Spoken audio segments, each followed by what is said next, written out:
having a ride with Diane Pernet in a fabulous car, right? Yeah, it's a bit destroyed.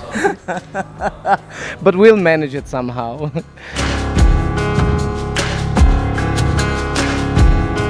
From childhood until now, what was the impulse for you to start this fashion journey? Oh God, I don't know. I mean, well, the designer that inspired me was Charles James. But the idea of designing, that came probably looking at movie magazines as a kid.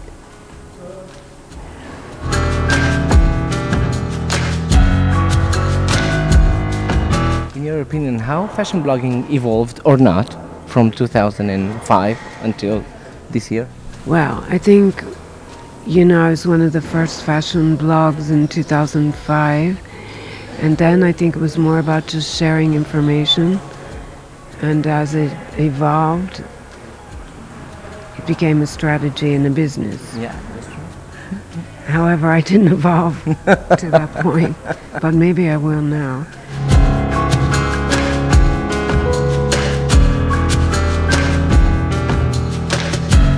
Well, times are moving fast, so what do you think about fast fashion? Well, it depends. I mean, if you're going to make a t-shirt that's going to sell for a few dollars, or a few euros, you have to think a little bit about the people that made it and the conditions in which they made it. So, on one hand, fast fashion, that's the very ugly side of it. On the other hand, you have companies like Uniqlo and other companies that make relatively fast fashion, but I think there's a respect for the worker as well, and then it makes fashion more accessible to more people.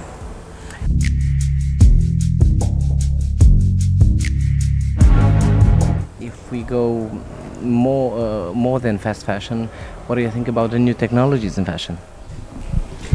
I think that's where that's where fashion is really evolving.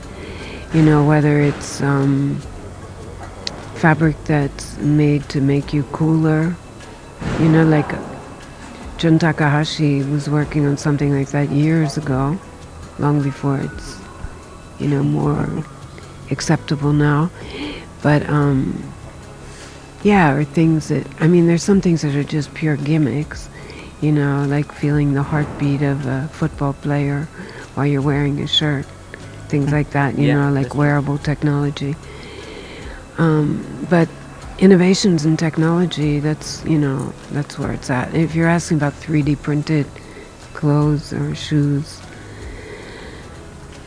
I think it works for me better for the jewelry, but then you have people like Iris Van Herpen, and it works very well for the clothes, so it all depends.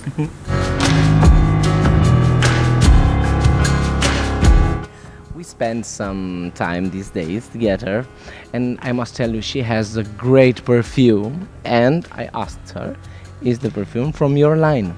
How this journey began to have your own line of perfumes? Well, it was something I really wanted to do when I was a designer a million years ago, but I never got it together. And then about 6 years ago, a man, Cristiano Segafredo, we were talking at Pitti in Florence, and he said, how would you like to make a perfume? I think it's time. And I know just the person to introduce you to. And that's how it started. And then I worked with 3 noses to find the right nose, because it's not that easy. I'm sure of that. It's like when you design and you're changing to a pattern maker or a drapist. You have to get the right synergy. So it took a while, but then once I found the right nose and we actually met, it went much faster. And I love it. It's great. I have 5, and I'd like to have more.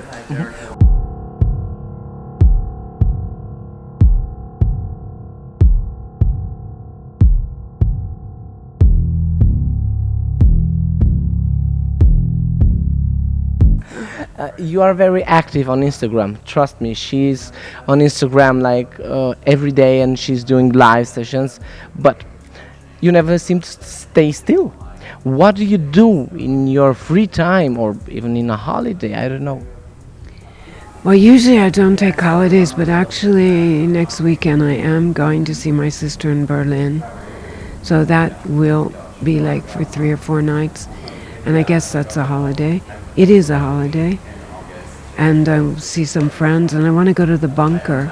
Have you ever been to the bunker? Not yet, but I will after you. Yes, it's really got great art. It's a contemporary art exhibition, museum in a bunker. So I guess it had a war sort of Yeah, theme going, or that's where it came from.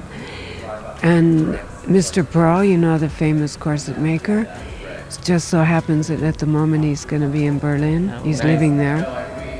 And also Matt Lambert, he did that crazy film Christine for Rick Owens. He'll be there. And Juan, that Villarreal, who works for me, happens to be living there. Oh, nice. But the idea is to see my sister and her husband.